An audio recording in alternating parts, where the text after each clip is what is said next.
Common sense media activated.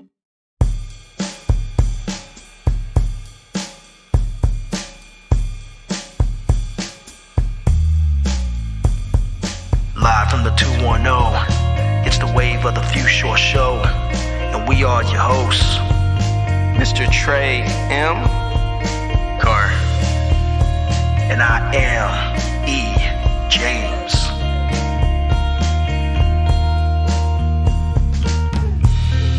Yes, y'all. Welcome to Wave of the Few Shore, aka WFS, where we navigate the waters of life. We're really excited today. We're rising from the doom and gloom of the previous episode, bringing you some stuff that's a little bit lighter. We're going to talk about Marvel, the House of Mouse. Are they in trouble? Are they in a panic? The rumors going on with what they're trying to do to get audiences re-engaged, excuse me. And do we actually have free will? There's been some articles coming up as of late, especially one from the LA Times that has caused some conversation. We're going to unpack that. But before we do, I'd like to say hello, gentlemen. And how are you? What's going on, man? How's everybody doing this fabulous Friday evening? One Friday. That's it, maybe. Yeah. Got a couple of days before we get into the holiday week coming up. Yeah.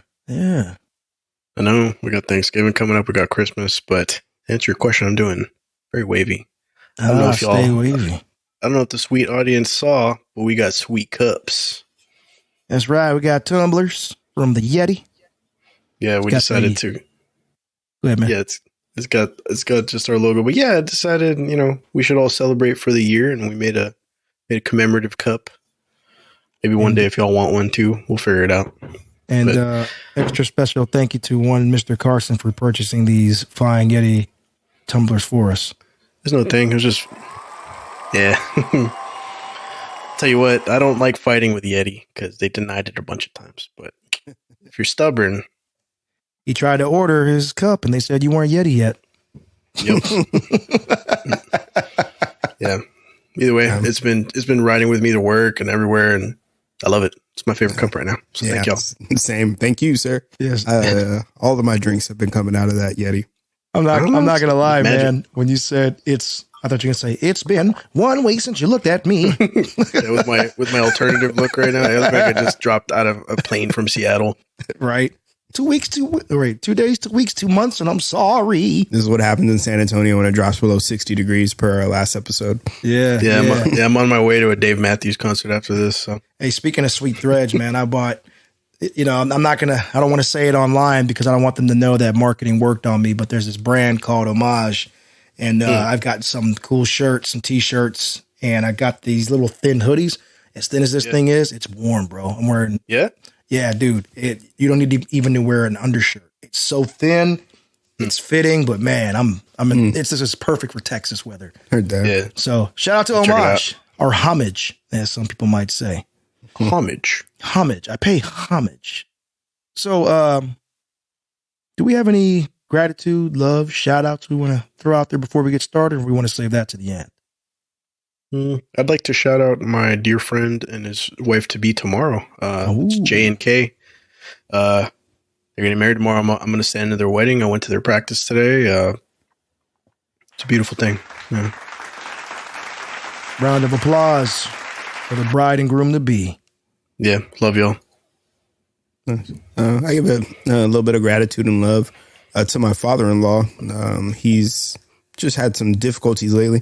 And he's one of the hardest working and very good man, hardest working and good man that I know.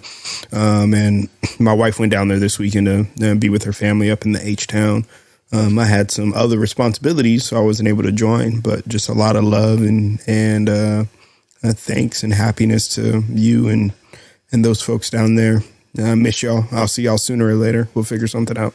And extra shout out to your wife for allowing you to hang with us here tonight instead of heading out to the H. Yeah, she probably was a little peeved that she had to drive instead of me. Yeah. But I got to do what I got to do, man. Hey, we love her, man. She's the greatest. That she is. Thank you.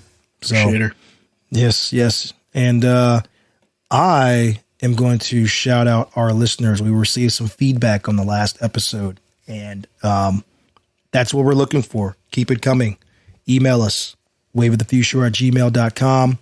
You can send us a message on X at WFS Show, on all things meta at Wave of the Future, youtube.com/ or is it / Wave of the Future. I can't believe I forgot that. That's just bad as me being an IT guy, forgetting that. But / anyway. But yeah, so the feedback was mostly helpful. And not picking on anybody. Just I will ask, when you do give us feedback, if you could please tell us, what worked for you and or what didn't. The details of either or both help us grow. We do this show for you guys. We want this to be the best show ever. That's our goal, or at least, best show for you all. So yeah, keep it coming. Thank you so much. We've taken that under advisement, hence, the direction we're heading on this one. So I think we spent the last couple episodes kind of dipping our toes in the dark a little bit. So let's try to gradually rise out of those dark times. No, you mean the dark night shall rise? Yes, indeed. I appreciate the feedback too, but don't be catching me at HEB saying hi to me, being all nice. Okay. Don't be at the taco shop. Just be like, hey, can I get some barbacoa? No, don't even. Barbacoa. I appreciate the feedback, man. Keep it coming. Good, bad, happy, sad. Anything that y'all have opinions on or want to hear us talk about. If there's certain things that you want our perspective on, let us know. We're open to that. We scour the web and our lives to find topics that, we can dive into or navigate, as we say. So just let us know. And thank you again for any and all feedback. We welcome it. Yes. So, it's been a busy last few weeks, for all of us. And I want to give one last shout out to Trey for, kind of putting the show together, basically. So, part of that busyness has been me helping out my daughter's AAU team, and then driving her, my wife and I both driving her to her basketball practice for her junior high. So she's, as you both have heard me talk about, and the listeners, she's playing for 2 teams. And I'll tell you what, it makes me glad right now that I'm not a coach. I would love to coach a team again, but I'm very particular about my system and the things that I want done.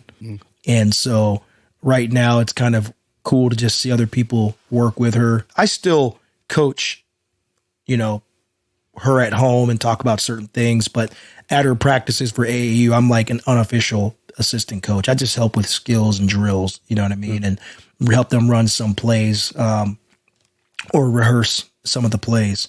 But yeah, I may have to coach reluctantly, not this coming weekend, not tomorrow, but the Saturday after, and 2 games at that.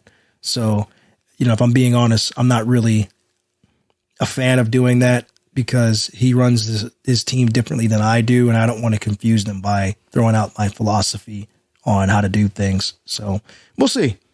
But I'm telling you what, man, my eldest played her junior high game yesterday. They blew this team out 57-0.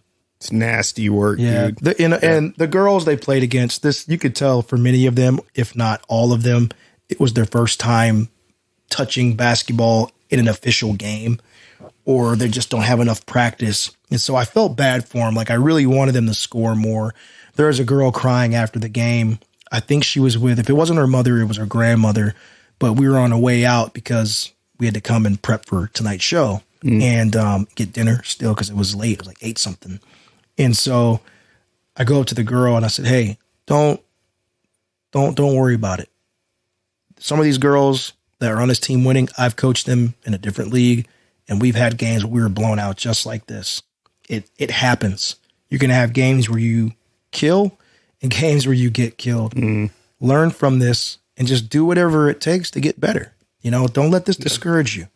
You watch the Spurs, even the Spurs get blown out, man. I was going to say, you know, just a PSA for all the Spurs fans that are freaking out there. Yeah, man. And, you know, five championships. And I mean, we're spoiled as fans. We've had 20 something years of them winning, you know, and it's a process. It's a process. The Chicago Bulls had 6 championships. Look at them now. They barely smell the playoffs. They barely smell the play-in tournament.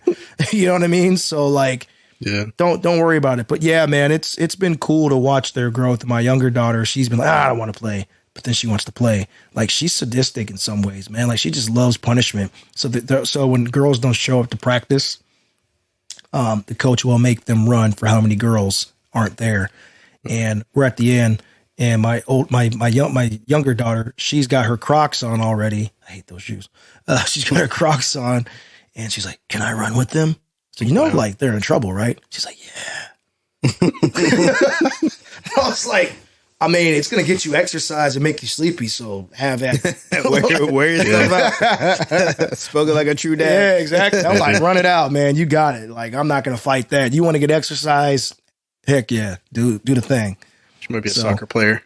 She played soccer first. No. That was her first sport. Yeah, soccer, gymnastics, and now basketball. Man. So, and it's interesting, like, just as an aside, and I'm not going to get too much into Wave of the Sports Show here. As a side, it's interesting to see the journey of the children through their sports and where they are now. You know, my eldest she did, was it Teams of Tomorrow?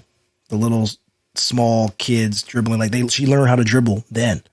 She performed at a halftime at a Harlem Globetrotters game at halftime. Wow. Heard a bunch of kids were just dribbling. Oh, that's dope. Yeah, it was pretty dope. I think she was like 2 or 3 when they did that. And then I forgot about it, but then she did capoeira, as you both know, for years. And then she switched off capoeira, started basketball and gymnastics at the same time. She was doing both. And now she wants to do swimming. And so, like, I think being well-rounded and playing different sports, they both want to do swimming, but exercising these different parts of your body help you grow in many different ways. And I encourage parents, you know, if you got kids that do AAU or whatever, they're playing that sport year round, and it's hard to have room for anything else. And so you got to let them have breathers. You know, we have some girls that are talking about not showing up for the next YMCA season, and they've been doing this basketball thing for a year straight. And as much as it would suck to see them not do it, I understand. Sometimes you just got to do other stuff. Burnout is real, no matter what you do. Burnout is real, man. And for some of these girls, I don't think it's that serious for them. Yeah. You know? So, it's just time. Yeah, dude, it's important. It's important to have your kid try different things while they have that time to do so, right? Like when they get older, when they have a 9 to 5, they're gonna have to pick one thing or 2 things and not have all the things. Yeah. And this is the prime time to do that. And like your eldest seems to have a really high basketball IQ. Like right now, within the year that I've seen her, like I remember speaking to her like about a year ago about this, and then seeing her now when you showed us her dribbling and stuff. Totally different, dude. It's something that she picked up and she ran with that thing, dude. Dude, and okay, go ahead. Yeah. Also, like, shout out to In the Lab. This is a product placement. Oh man, when you showed us that basketball, dude, I went ahead and just impulse bought one. Like when it dropped, like I'm gonna just have sick handles. Like I'm like 5'7". I'm a little chubby Mexican guy, but the handles are gonna be sick. Like, I'm gonna stand up off camera. You're gonna see Car doing like, pow, pow. Yeah, dude. Professor. Little hezzies. I was telling my coworkers, like, yeah, I'm gonna be on a call, just bouncing the ball. Like, oh, thank you for calling. Oh, it seems like you have a SharePoint problem. Okay, and just spin it and then. It's going to be a little Nerf hoop in the background, dunks on it. A skills hoop. Yeah, we need to get a skills hoop. Hit him with the LeBron James. Just be all dusty. For all y'all who can't see me, I stood up and did the 2 arm silencer. That's a silencer right there. Pushing the ground down, pushing the ground down and slapping my chest. Hit him with it. Oh man, yeah, it's the silent basketball version 2 by In the Lab. Devin is his name. Go check out his channel. What got me into this dude is he's got all these videos where he does the basketball snitch, and he wears an FBI hat and an FBI shirt, and he calls people out traveling, like, walk. He's like, Jabberwocky. Dang. Yeah, and then he said, well, he was like, walk hard. Like, I mean, dude, just all these different things that had like walk in it. He was saying as these people were traveling, and it was just like, damn, man, some of these are egregious. He was punny with it. Oh, that's what you gotta deal with it. Man, that's what got me into it. And then I started watching this video. I've been following this dude's channel on YouTube and watching him go to China and play against pros over there and stuff. And I'm like, dang, like he's got some game to him. He's got some man, I'm telling you. So the basketball, the basketball is pretty, I would say mostly silent, but it is pretty silent. If you're in a 2-story house like I am, it's got a good amount of weight to it, so you can hear it hitting. You can technically hear it hitting the ground, but it's so soft. It's darn near silent. It's not completely silent. It's like if you were normally hearing it's more like a. Yeah, it's a dull thud because it doesn't reverberate. The foam just absorbs all that. Like, it's great. Yeah, that's the best part about it, is it still has that weight from the basketball. So one thing I've been telling the girls to do, so like mentioning capoeira, I was showing Aria, grab the ball. So they have this thing they do in capoeira where they talk about guard your base. They put their hands up and they like step side to side. They kind of sway like this. Mm-hmm. I'm trying to stay on the mic. They sway back and forth, but they take like right leg back. Then they have them shoulder, parallel to the shoulders, and then left leg back. And you're constantly doing this. So I said, take what you learned from capoeira, grab that ball in the house, and do that same thing with the ball, because that's going to teach her, combining capoeira with basketball, teach her how to do like triple threat, rip throughs, movement with the ball. Now do it faster. Mm-hmm. You know what I mean? And with make it second nature. Boom, with my younger daughter, because she did soccer, with soccer, I was telling her dribble, and like have her keep moving her feet. You know what I mean? Yeah. And then having them do drills like when they're passing it back and forth. I mean, you can even kick that ball, like hand-eye coordination. That's what it's all about. Yeah. So I'm just showing them all different kinds of stuff, man. It's been fun to watch their journey, and the products that they have to do this stuff is crazy compared to when we were growing up. Oh, when we were growing up, it was just go outside and play. Yeah, go find a hoop somewhere, dude. Yep. Go to a gym, keep playing games, go outside and play. You know what I mean? And now it's like you've got YouTube, you've got those goggles that cover half your eye so you don't look down when you're dribbling, all kinds of stuff. It's ridiculous. Yeah, dude. It's a new world for that. It's amazing, man. Though. Like, I think things for the better. It makes more well-rounded kids in an era where you were plugged into a tablet all the time. Mm-hmm. So the alternative here is another extreme, but it's pretty cool. It's pretty cool to witness, watch, and be a part of. And yeah, dude. It's really nice to hear you flourish with all this, because a year ago, coaching was not fun. We could all tell. No, man. And that sucks, because I love the game. Yeah. And I love the kids, but and I'll be honest. It's not any disrespect to the parents per se, but it's like, I have a hard time with lessons. Yeah. And when I say lessons, you sign your child up for a commitment, and you don't make them commit to it. They chose to do that. What are you teaching your children? Yeah. We had a playoff game. We led that game through 2.5, 3 quarters, or maybe 3.5 quarters. And then the 4 girls playing against 7 got burnt out, ran out of energy, and we lost. Yeah, we were winning that game with 4 people. Yeah, you're running them. Yeah, running. Imagine if we had more people, Yeah. Yeah, so, that coordination, all that stuff, those are factors that play into the game, and it makes you see it a different way. But absolutely. I like the love of the game in your voice right now, dude. It's cool. Yeah. Oh, yeah. Yeah, man. It's great to be able to like tiptoe back and forth. It's like, I'm not the head coach, so I can focus on, hey, you need to work on these skills, help build skills, help understand, explain the game without trying to be the guy that's got to come up with X's and O's and all that stuff. Like right now, I ain't with that. And you know what else I'm not with? I'm not with OPP. The current state of the MCU. Now, full disclosure, I'm not a huge Marvel guy. I think everybody who knows me knows that by now. I do like the X-Men and the Fantastic Four, which is funny because they were owned by Fox. They weren't even MCU proper. So those are like my two Marvel like staples. I like Black Panther a little bit. He was kind of a jerk to Storm in the comics though. Yeah. And then, you know, I like Iron Man. He's kind of cool, especially when Robert Downey Jr. did him in the movies. Oh yeah, that was the thing. That was the greatest thing that ever happened in the MCU. Yes. Oh yeah, it's the greatest thing that happened to Robert Downey Jr. Man, that dude was like, that dude was down and out, bro. he was down and out, drug binge. I mean, I remember Scanner Darkly. He went from Scanner Darkly to like Iron Man. I was like, yo, it's just funny when I watch Weird Science and I'm like, that guy's Iron Man.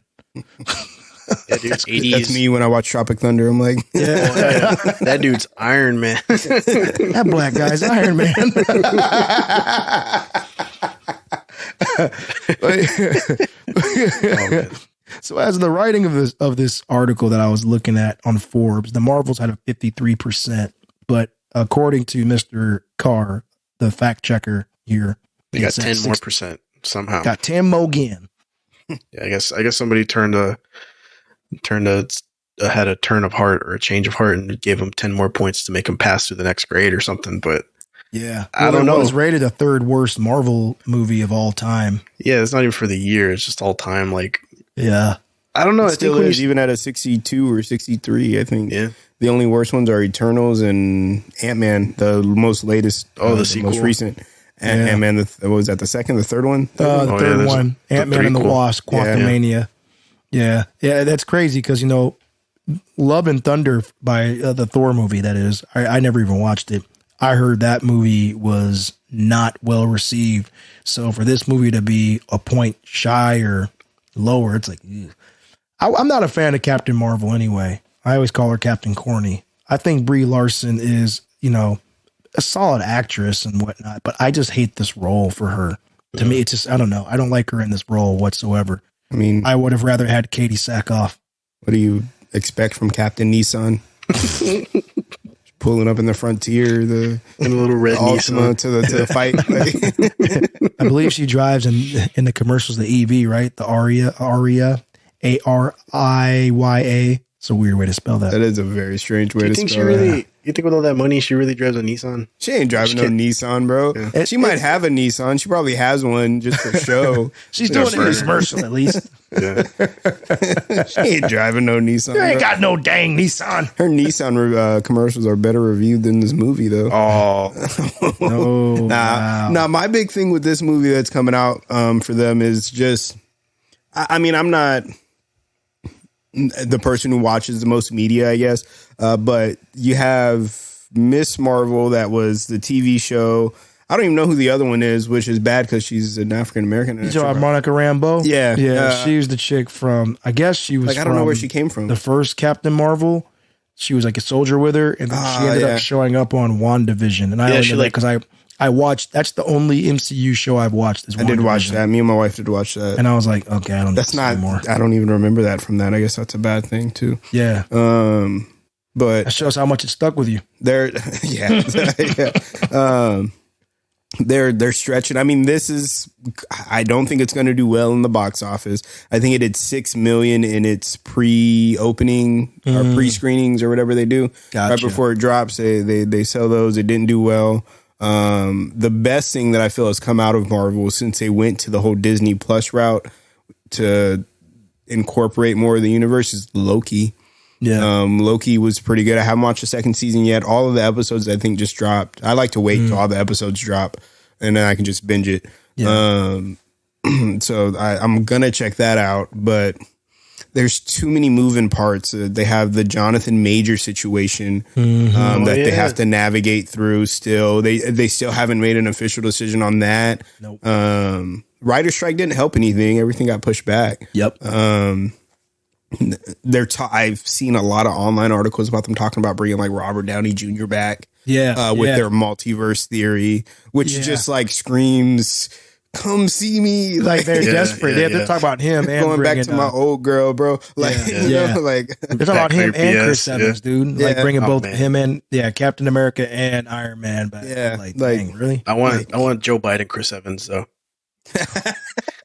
That's the Joe one. Evans. Yeah. Oh man. Okay, so I'm gonna hand you the shield. I don't think I will. Yeah, I don't think I will. Anyway, will you shut up, Iron Man? Dark Cap. There you go.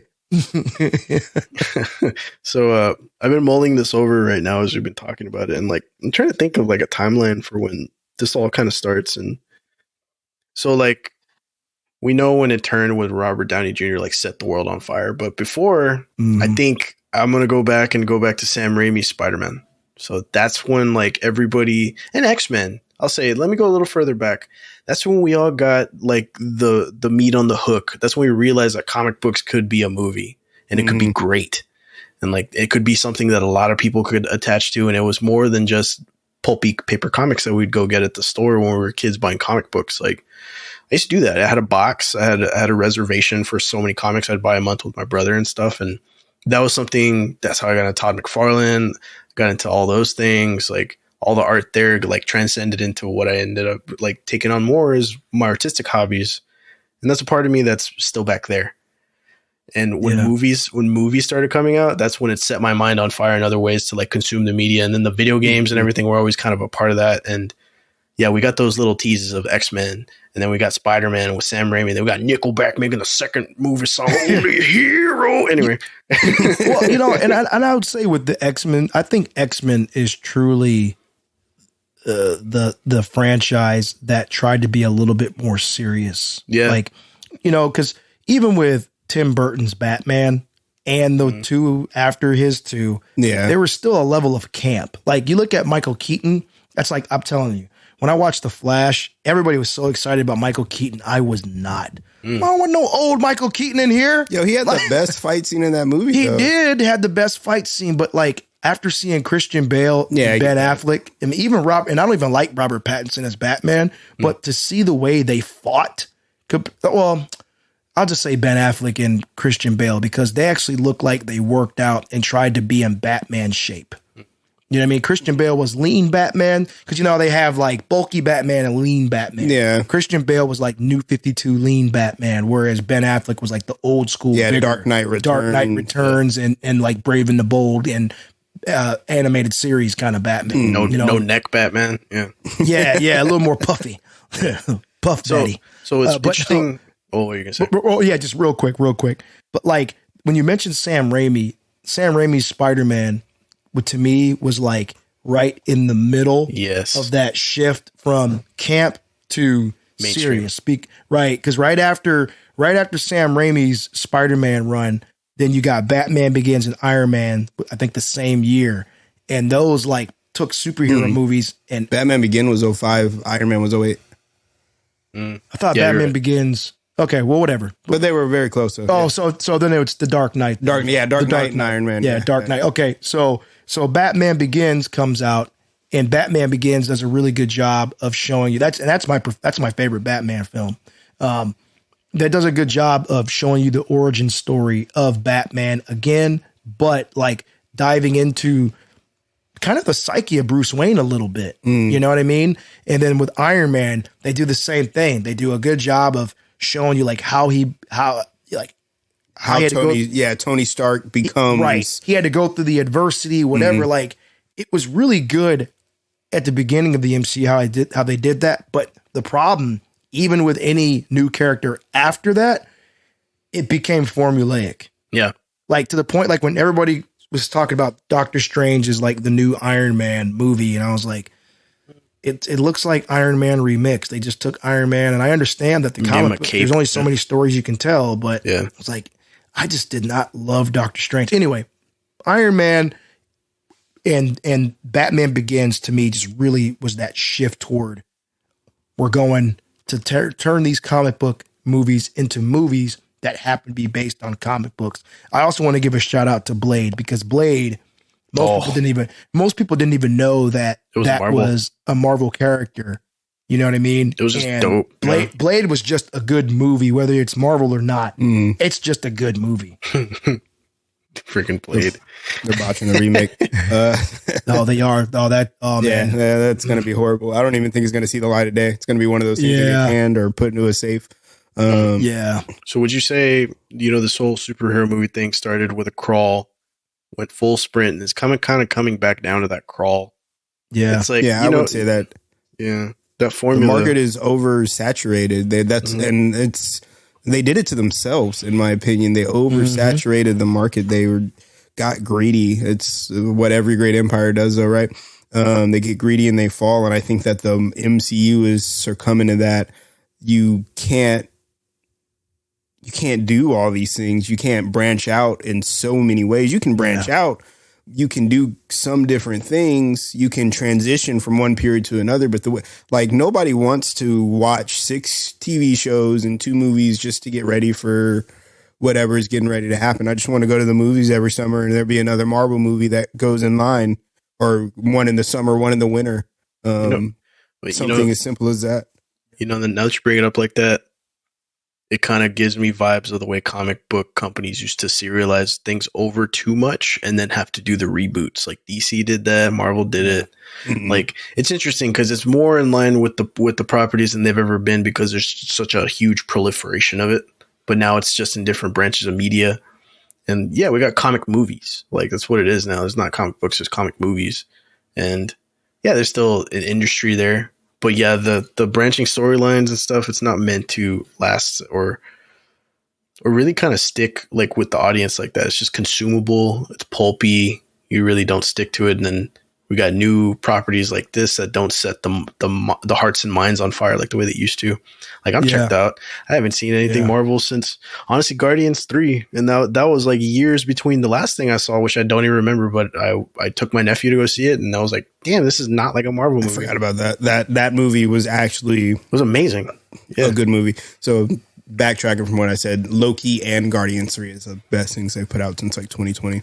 Yeah, dude. Yeah, I've the last Marvel thing I watched was and I say Marvel as an MCU. Yeah. The last MCU thing I watched was probably Spider-Man No Way Home with my family. Mm-hmm. And it was okay.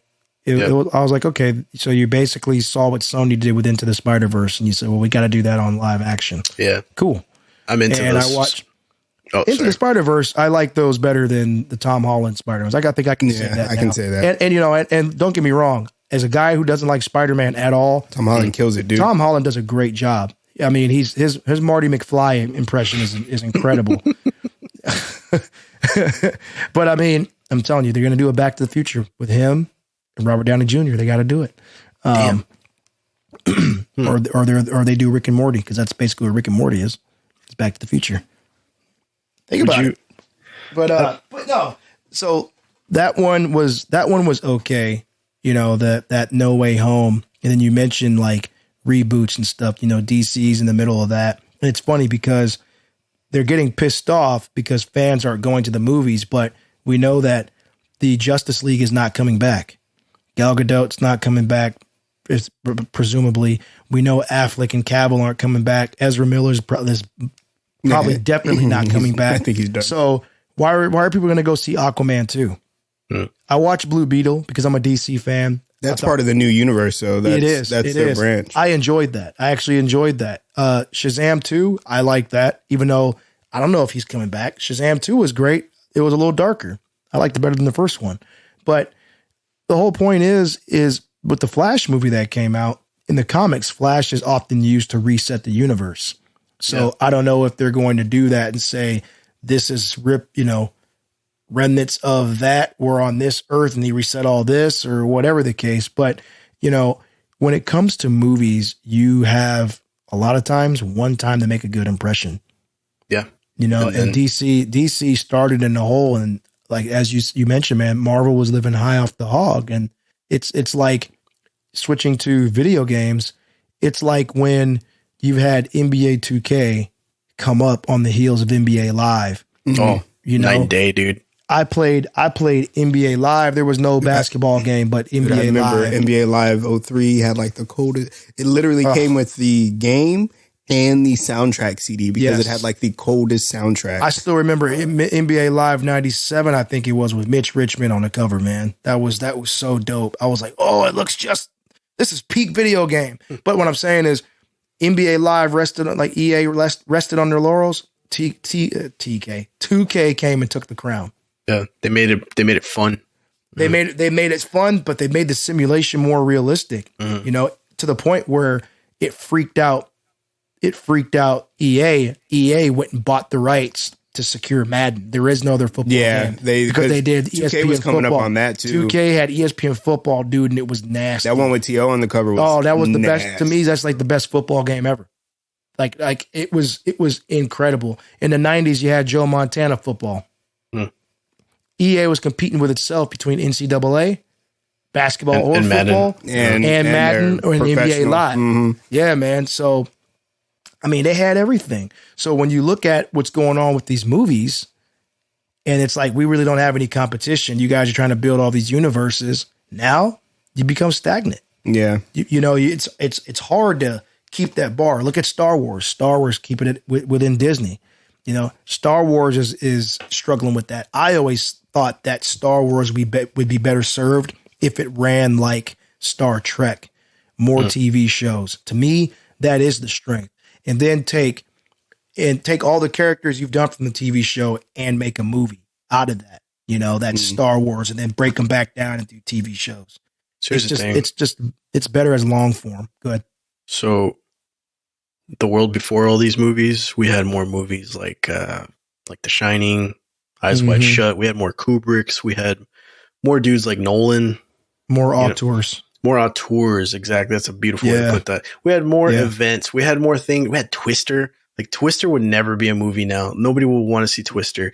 I still would want to see Twister. We wouldn't have Powder. Like, you remember that damn movie Powder? Oh my gosh, Powder. Yeah, man. Like, those movies are What's eating Gilbert Grape, man? Oh my God, yes. Like, it's all in the same vein. Like, exactly. Like, there's a string of weird movies that kind of all sticks, like Forrest Gump, like stuff like that. Like, we don't get those anymore. We don't get those singular stories that create impressions on you and like help you form your persona and stuff. Like, No, it's all about how I can make a movie to make another movie to make another movie. It's all about IP. IP. You know.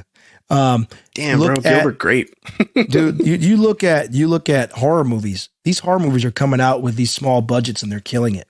Yeah. They're murdering these massive 200 million on 25 million. What was that one that just came out? I forgot the name. Friday Night at Freddy's. Yeah. Which is an existing IP. It's terrible. And that's a rated and that's a PG, it's a PG-13 movie. Yeah, it's and rated. It's blowing out these blockbusters, dude.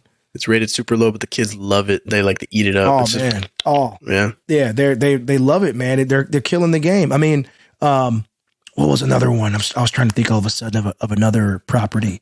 You were talking about auteurs, right? You look at Dune, Denis Villeneuve. That's one of the more modern guys. Well, look at what he did with Blade Runner and all that other stuff, right? But like, I'm going to talk about one of my favorite directors, Zack Snyder. Who got a lot of stuff for flack for what he did in DC. But like, he made my favorite comic movie of all time in Man of Steel. Yep. They said after the Dark Knight trilogy, they said, we want to make Superman like that. If you listen or if you look at the direction he was given, he fulfilled his job. He did what he did what they asked him to do, make it more grounded. He did that. And then you go and you look at his stylization he did with Sucker Punch and 300. 300 was the stuff. Ridley Scott's another one, dude. Yeah, I was going to say. Ridley Scott is hit or miss, but when Ridley Scott is on, that dude is on. James Cameron is still killing it. James Cameron can disappear for a decade and be like, by the way, franchise. And I developed technology. Yeah. Right. Yeah. I mean, it's just incredible, man. So yeah, it's a hard place to be competitive in that space now because it's a lot of writers' rooms and a lot of things chosen by committee, like Captain Nissan. I'm still looking at her beautiful face over here, but she's beautiful. Captain Nissan. Man, girlfriend's gonna get mad at me, but hey, I can respect the beauty. I ain't got no chance. Don't get mad at me. But, shoot your shots, players. I'll show up in a Nissan. I don't care. But hey, where Captain Marvel at? Where Carol at? Yeah. Yo, Carol. Don't make me call Nick down here. Yeah, dude. I got all West Coast. We don't have that much of a chance for these like big Renaissance things to happen anymore in film, I think, because as long as we Sorry. I was like, there's so many other avenues that you have today. Yeah. I think the biggest thing going for Marvel right now is their video games. Something I kind of talked about earlier. Spider-Man video games, big time. They've got the Wolverine video game that's supposed to come out next year. There's a Black Panther game, a Captain America game that they're working on. And if it's anything like the Spider-Man franchise that they've done over the last, 4 or 5 years, dude, there's nothing you can do to compare with that except for maybe some of the animated movies that they have. But that's not even them. That's Sony. It's Insomniac. I think DC has a chance to destroy every game if they do an open world Superman game. And when I say open world, right, you go from Earth to space. Like you just go up. Take cues from Man of Steel, from visual stuff, make the colors pop, have the slow motion, pull in, pull out. Mm-hmm. Dude, you're fighting Mongol on one planet. You got Darkseid on another. You got Brainiac coming in. I mean, you can go intergalactic. You can start on Earth. They have that DC. It was a multiplayer online game. Oh, DC Online Universe. No, that's a cheap MMO. Man. Yeah, but I'm saying, like, if you expounded upon that and brought it more to a, just more to a single line narrative, like those other games, like the Arkham Cities and the Spider-Mans, but still a universe like that. Right. That'd be kind of cool. Yeah. But I don't know. Marvel's got to get it together, man. In my opinion, they're gonna. That's Disney. Disney as a whole is gonna. But Disney's got their hand in everything now, so yeah, man. They're not gonna lose any money. They're just gonna shut down the Marvel part of their theme park. Well, they'll probably just sell off some other stuff because Marvel is still a cash cow. They may have to tamp it down just a little bit, but they're gonna churn out the Marvel, the Pixar, the Star Wars. What else are we forgetting? ESPN. Yeah, they're launching ESPN Bet. Now it's something we can talk about at a different time. But yeah, ESPN's coming out with their whole betting service. Damn, betting's just blowing up, man. Yeah, it is. And I was reading stuff. They have they're redoing some of their people's contracts, like the Adam Schefters and the Wojs, to where they can't use their betting service because you're getting all that inside information. So yeah, there's I ain't got to worry about Disney's pocket. But so I don't know. I'm not gonna go see that movie. I'll go see it for free when it comes out on something. Yeah, I'll watch it when it's free or whatever. But so here's what I've taken away from all this: we should get a Gilbert Grape remake with Bad Bunny and a tie-in game made by Hideo Kojima. And I think we'll be okay. Oh boy. I think that's what I learned. Yeah, I'd play the game. I don't know about the movie. I'd definitely play the game. Yep. So, gentlemen, do we have free will? Ooh, answer me now. Ooh, that's a loaded question, man. I like to think free will. Right into it, right? Yeah. I like to think I do, but I also like substance and like structure. That's my big thing. Yeah. That's a question that's it's been loaded. There are things coming about it, but it just kind of depends on, are you more science-based or spiritual-based? Like what side of the spectrum do you garner your facts from? Yeah. Or base your life off of, kind of. And then that's an age-old question. There are things that used to be thought of magic or witchcraft that are just ticks in the brain now.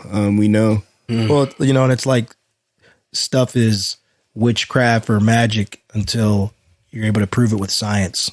That's how a lot of people thought back in the more in the less civilized times. From a spiritual standpoint, right? Where we like to think that, you read God gave man free will, right? There's that aspect, but then there are theories like we're living in a simulation. Right. And you've got other theories like reincarnate. I guess, is it a theory or is it a belief? I guess it's kind of both, right? Yeah, reincarnation. I think that's more of a belief. I think so. Now I know reincarnation is not necessarily like a free will thing per se, but like you look at the way society moves. Yeah. And you're free. So my former teammate and I spoke about this, but like he always said, none of us are really free. I mean, look at that. You got money. You need money to do everything. Right?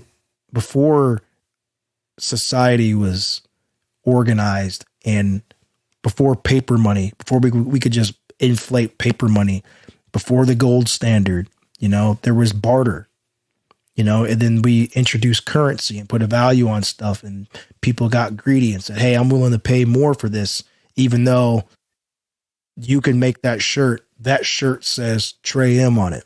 So because it's Trey M, that's a $30 t-shirt that I bought for $3. Yeah. And paid the guy who made it too. Yeah. You know what I mean? So we're like, we are driven by trends. We are driven by word of mouth. We are driven by, like, look at TV, appointment television. Let's going back to entertainment for just a moment. You get these appointment viewing things, right? It's like, I have to see this show when it debuts on Tuesday at 7:00. We lived our lives based on that schedule.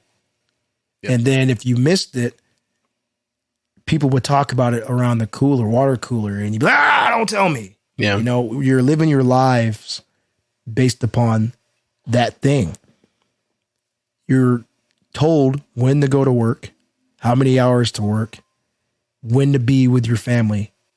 You know what I mean? So I can understand why someone may think we don't have free will and why we're not free. I can totally I could totally see that.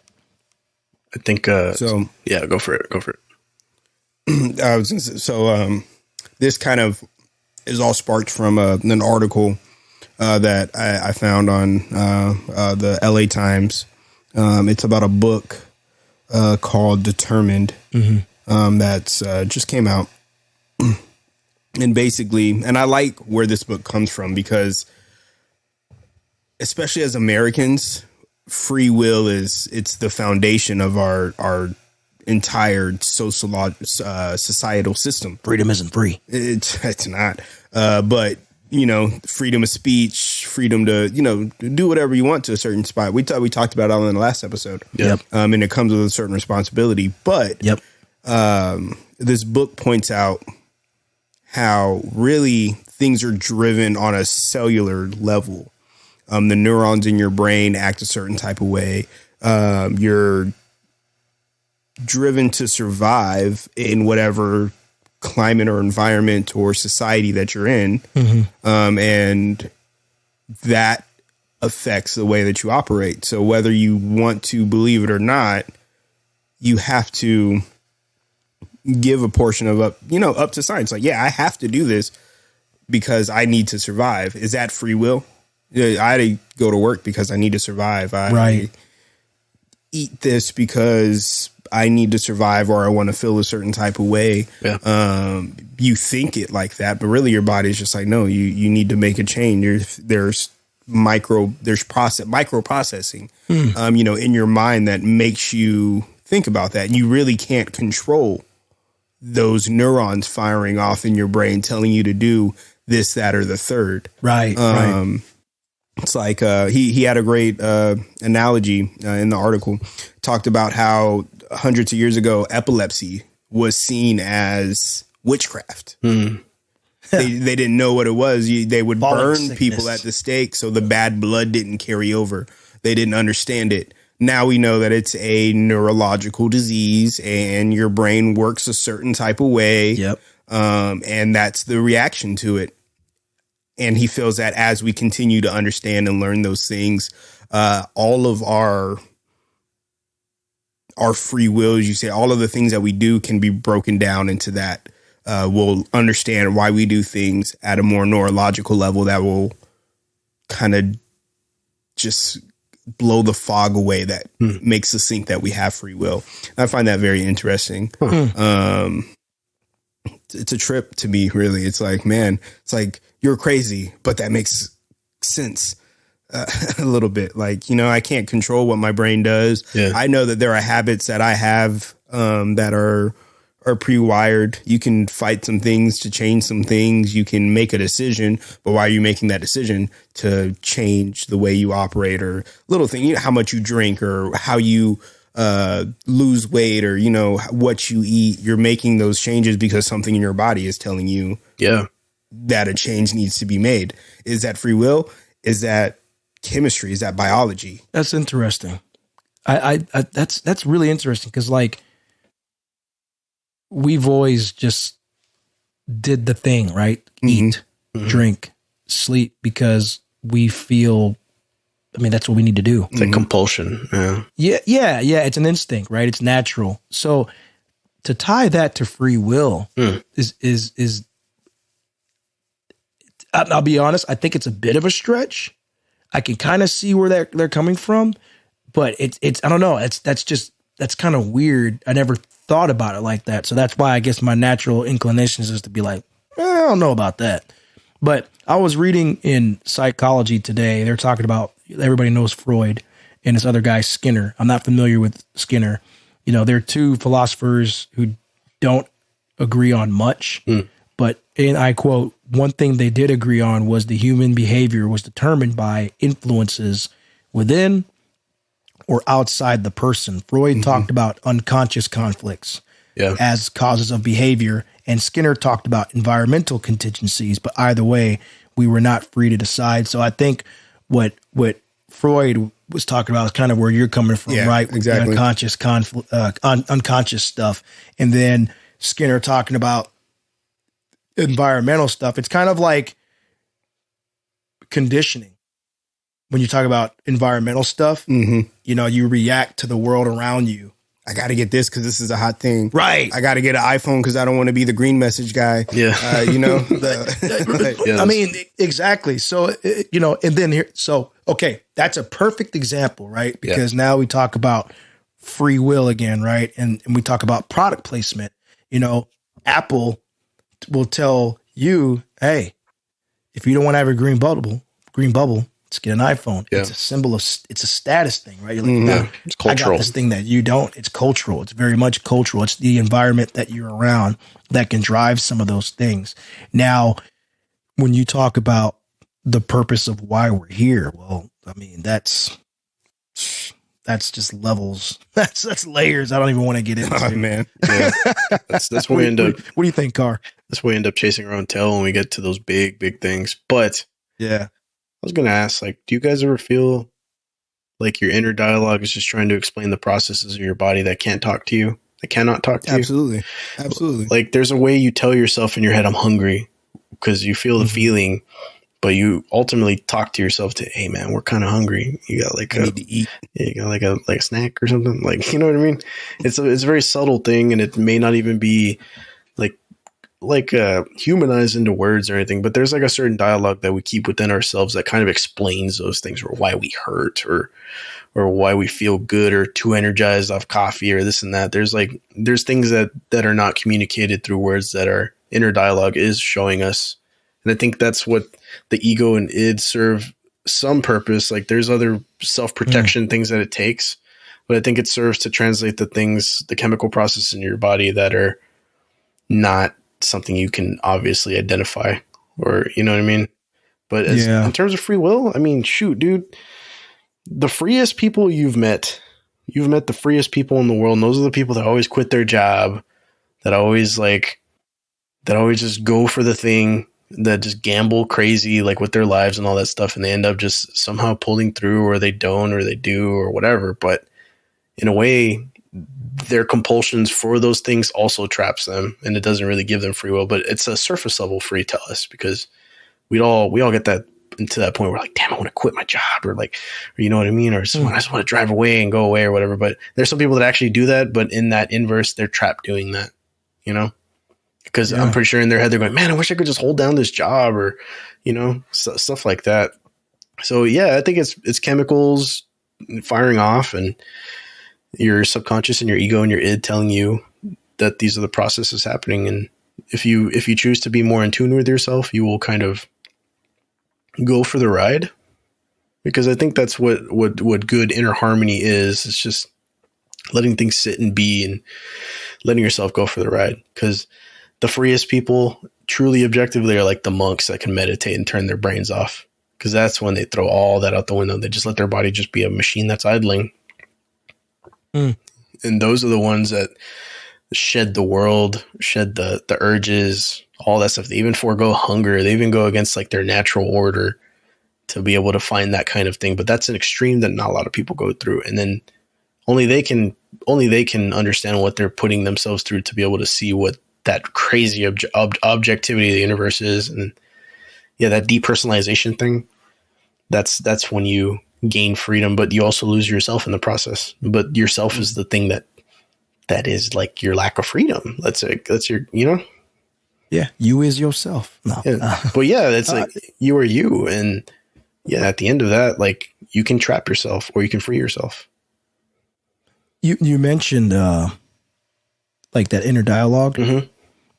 KRS-One, the hip hop artist, one of the pioneers, or one of the greats. Excuse me. He was talking, I think, at a school convention. It almost looked like a classroom setting, and he's talking about spirituality and 3D, 4D, all this other stuff. And then I'm sorry, guys, I have to find it, but I'm going to probably grossly paraphrase this thing. But getting down to the point, he says, think about your voice, like talk, listen to your voice. Okay. You know what you sound like, right? Now don't talk. Think about something. He said, you hear your voice. Yeah. He said, you hear your voice. He goes, what is that? What is that? Is that a soul? Like, what is that? And I know that sounds kind of like, it almost actually kind of sounds stonerish. What is that, man? But seriously though, it's like, what is that? You talked about that voice in your head telling you, let's eat. It's funny because sometimes we have choices, right? I'll go to my pantry or the fridge or whatever. And I'm like, I'll just stare blankly and I just hear, get an orange. Yeah. Right. And do you ever feel like sometimes when you go against what you hear in here, not even just with food, just the actual decision that you make, when you go against it, a lot of times you're wrong. Yeah. That happens to me a lot. It's like, if I don't listen to it, I'm just like, nah. I want that banana, right? Orange. And I eat the banana. I'm like, oh, that wasn't that satisfying. Yeah. I should have eaten the orange. Or, man, I really should have trusted myself and gone in this direction because now I'm stuck in traffic. Yeah. Or whatever the case may be. You know what I mean? Mm-hmm. And these are very, very small examples of that, of whatever that is. But applying that to society and choices that we have, I was in that same article I read by Psychology Today. They talked about what we call free will is really just events whose causes we don't understand. And then they raised the question, so is there any hope for free will, or are we really controlled by our biology and our environments? Going back to what you were talking about, Trey. I implore anybody, and we'll actually put it in the show notes. We've said that multiple times and have it. Sometimes we do, sometimes we don't. But I thought this article was interesting because it's really breaking down free will very scientifically, as opposed to like just, the feel or the, the go with it kind of psychology behind it, at least. Yeah. And that voice that you're speaking to, get the orange, like that's your brain, right? Yeah. That's your brain. Those are neurons in your brain that are pushing you into a direction. Why are they pushing you there? That's the question. That's the unanswered question that people really don't have a solid grasp on as of yet.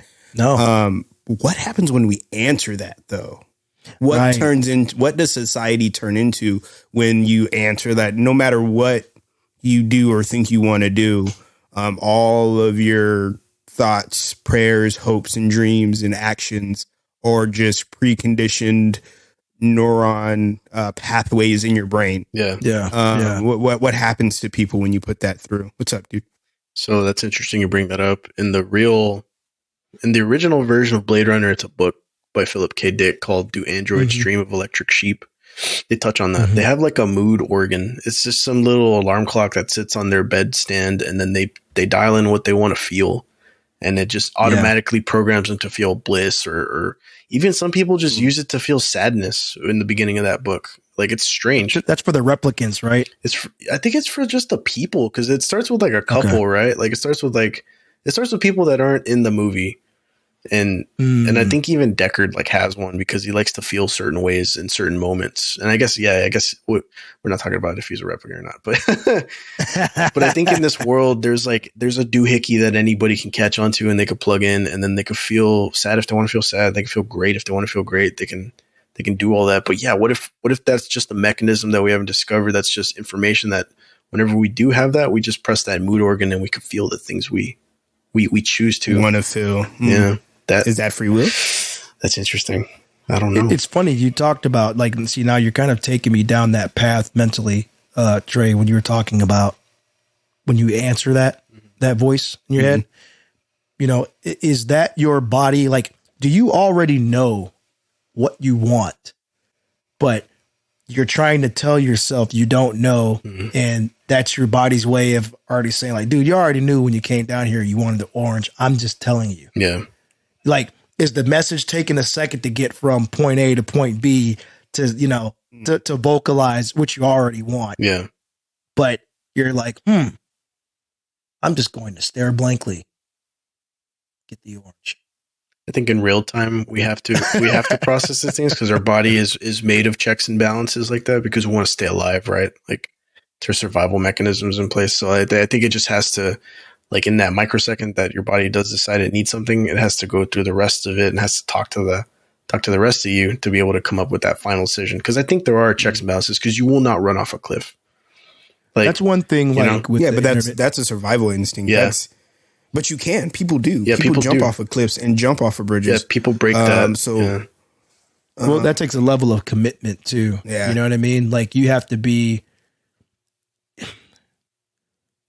our love and respect go out for those who have lost anyone close to them who has taken their own lives. Yeah. Yeah. I want to preface that because, that's like when I think about that situation of suicide, like I personally couldn't do it. I think the only way I could put myself in that kind of harm's way is I don't think about it like suicide. It's like saving my kids, or my wife, or sacrificing yourself in that for one of you guys, right? It's like, oh snap, hey, I jump in front of a car for you. Yeah, it's like, yo, Trey, huh? And I push you out of the way because I'm trying to save your life, putting myself in harm's way. But like, for those who are just like, today's the day, whatever that thing is, what is, and we're diving into a whole other scope of this, but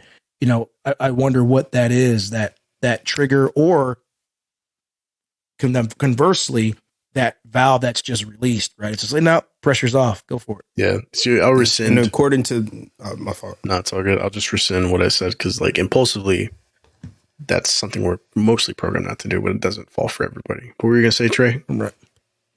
So one thing they talk about in that article is the LA Times article. Yeah, the LA Times article about the book Determined. I'll get the author's name in a minute, but there's a line in there that is controversial to me, and it makes me feel a certain type of way. And they say you have to think of the person who does a heinous act like a mass shooting in the same light that you think of somebody with epilepsy, because it's all neurological and it's all, and again, I don't want to get into that kind of talk about it. We did touch on that a little bit last time. It's a neurological impulse. It's not free will. It's just the way that they're biologically wired. And I think a lot of the other things we were just kind of talk about, how do you cross that scope? How are you biologically wired? Well, I'm not wired to take it to such an extreme, but I'm wired to jump in front of a moving bus for my kid. Yeah. Or I'm wired to, this, that, or the third. that's the fascinating part of this for me. I'm not here to find an answer or have you guys make any type of answer with this, topic. But I just find it fascinating that we don't even know. We don't understand the inner workings of ourself. And as somebody who just struggles sometime to, it's America, right? You want to have it all together. And when you don't, it's a struggle. Yeah. That feeling that I get, it gives me some relief to understand that, maybe I'm thinking of these things because of the way that I'm neurologically wired, not because I'm just a failure, or I'm just an overthinker, or I'm just a perfectionist. I'm just wired that way. Yeah. I don't have really any control of it. Of course, there are going to be parts of your life that you can control, aspects that you can set an alarm, you can go to bed at a certain time. But for somebody who, for his entire life, I'm nocturnal. I am somebody who does not like to wake up early. I don't care what time I go to bed. If I have to wake up at 5 or 6 a.m., I'm not going to be happy. I'm not going to be energized about it. But 10 o'clock hits, I can be as tired. I can have a whole day. 10 o'clock hits, and I'm ready to go for the entire night because I'm wired that way. Yeah. You live at night. I do. I'm just wired that way. I always have been since I was a kid. What is that? What is that to free will? Like, yeah, I woke up at 7 o'clock this morning. I had to be to work by 8. I didn't want to.